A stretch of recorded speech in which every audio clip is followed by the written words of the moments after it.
Unemployment is another important topic studied by macroeconomists, and in this particular chapter, that's exactly what we're going to be focusing on.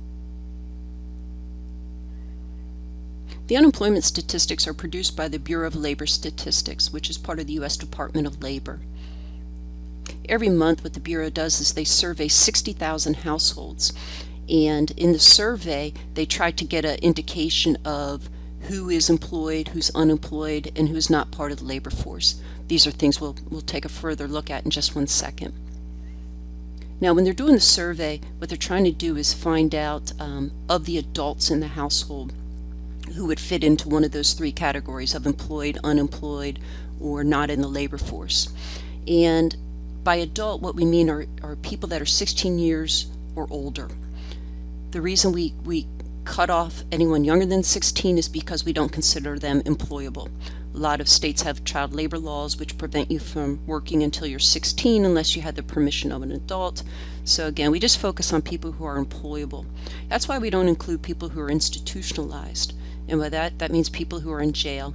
And we don't include people in the military either, because they are obviously gainfully employed by the U.S. military.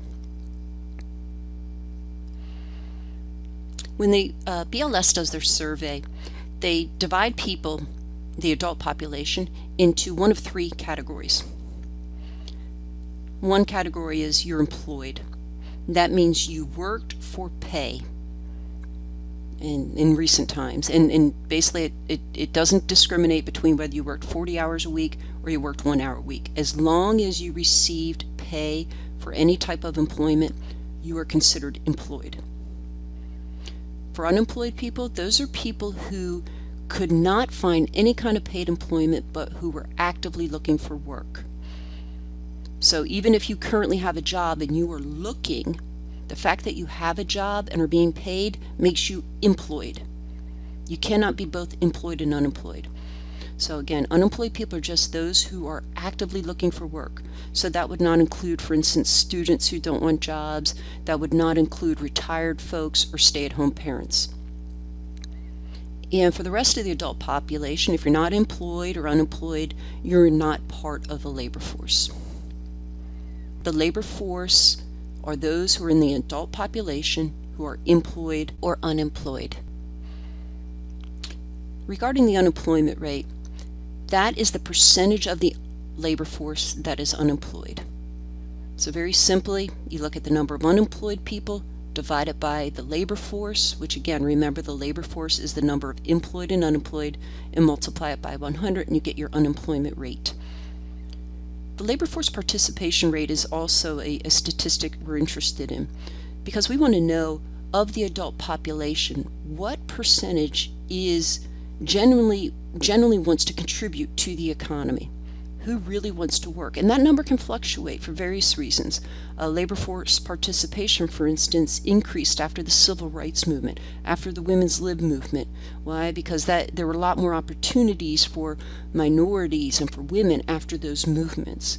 And as a result, they became actively looking for employment, and many of them obviously became employed. So labor force participation rate focuses on the percentage of the adult population that is in the labor force. So here we strictly look at the number of people in the labor force divided by the adult population times 100.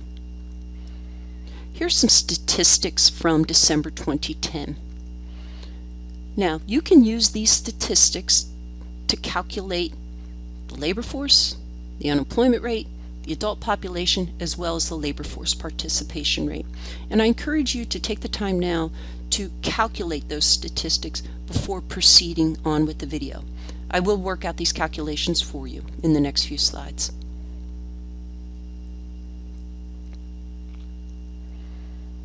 So the labor force, again, it's the number of employed plus unemployed. So in this particular example, it's about 154 million people. The unemployment rate, it's the number of unemployed divided by the number of people in the labor force. So basically, again, the percentage of the labor force that was actively looking for paid employment and currently was not receiving any kind of wage.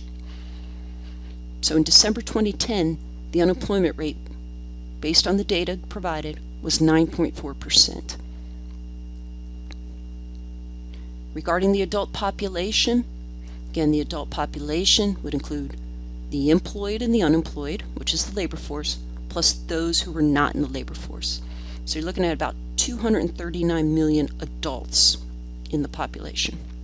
The labor force participation rate, again, that percentage of the adult population that's in the labor force.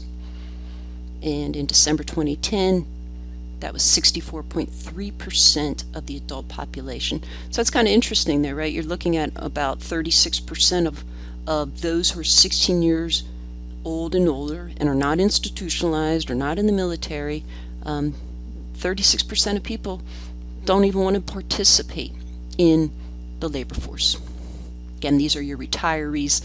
These are your students who don't want any kind of jobs. These are your stay-at-home parents, amongst others. So how good of an indicator is the unemployment rate? You can probably judge by some of my previous comments that it is not perfect. One of its weaknesses is that it does not include what we call discouraged workers. Discouraged workers are workers that have given up looking for work, who would still like to have a job. So basically what you have are, it's a small percentage of the population, less than 1%, but you're talking about a group of people who have looked and looked and looked for work. So they were part of the unemployed. They were part of the unemployed and, of course, included in the unemployment rate. But they have become so discouraged because they couldn't find a job that they just quit working.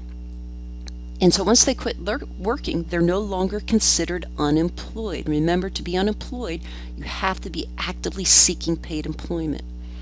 So as a discouraged worker, they have exited the labor force, and therefore they are not part of the unemployment statistic. And we'll do a little exercise in class where we'll see that when these discouraged workers leave the labor force, the unemployment rate actually decreases. So, falling unemployment rate is not necessarily good. The unemployment rate also does not account for underemployment. So, in my earlier example, I talked about you are considered employed even if you're only working part-time, even though you may want a full-time job. So, the fact that you're working part-time for pay, you're considered employed. So the statistic we report monthly does not include the underemployed.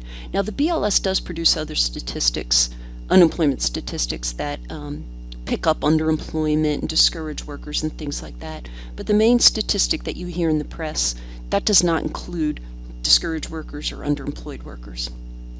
And finally, the unemployment rate does not measure the quality of the jobs or how well people are matched to their jobs. So very simply what that means is, suppose a friend of yours got laid off.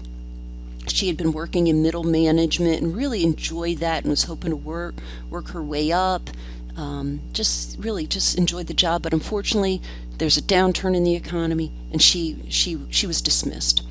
So she's looking for a job, can't seem to find one, but she needs to make ends meet. So she grabs, let's say, a retail job working at Macy's. It's not what she wants, but until the economy picks up and she can get a middle management position again, this is what she's going to take. So even though she's working at Macy's, it's not her ideal job, she is considered employed. And the unemployment rate, of course, is going to be lower because she has found employment. So it doesn't pick up the quality of the jobs or how well you're matched with the job. How well people are matched to the jobs, what that refers to is whether you've actually taken a job that you like or not. So it's based on your personal preferences. And again, if you're taking jobs that you're not really crazy about, you're not well matched. In the next video, we will be discussing the different types of unemployment. So within this unemployment measure, we'll see that we can categorize people into different types of unemployed. That's it. Have a good one.